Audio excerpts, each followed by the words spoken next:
You ask Tiger to solve. This deals with linear equations with one unknown. The final result is b equals 2. Let's solve it step by step. Group all constants on the right side of the equation. Subtract 7 from both sides. Simplify the arithmetic.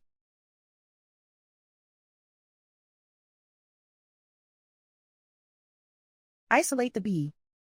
Divide both sides by 6. Simplify the fraction.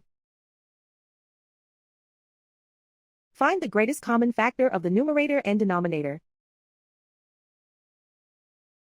Factor out and cancel the greatest common factor. And so the final result is b equals 2.